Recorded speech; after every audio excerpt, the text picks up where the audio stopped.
back to my channel, The Sociable Savvy. So today we're going to talk about my 4 favorite reel hacks that you can do straight on the Instagram app. These are great ways to individualize yourself and add some bump to your videos. Make sure you stay for all 4 because my favorite one is the last one. Okay, let's get started.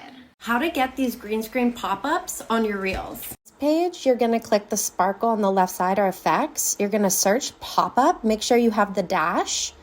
And once you click pop-up, you'll see that you can click it for all of these different shapes. And you can also resize the image and move it wherever you want. This effect is perfect for explanation videos or reaction videos where you want the audience to be able to see what you're talking about.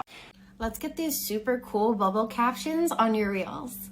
Your reel screen, you're going to click the sparkle or effects on the left side and then search bubble captions. Once that loads up, you're going to click that option. These can be added before or after you film.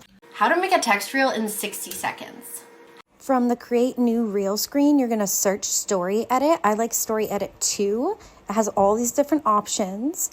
Record anything you find aesthetically pleasing. Then in the editing process, you add your text, edit it so it fits the template that you chose, and bam! How to get this super gorgeous ombre font on your reels. Type your text that you want in your reel, and then what you're going to do is highlight that text. Hold on to the select tail, and then hold on to a color. Move it through both fingers at the same time. Thank you so much for watching. As you can see, these are all my social profiles that you can find me on different platforms. And make sure that you like this video and subscribe for more upcoming ones.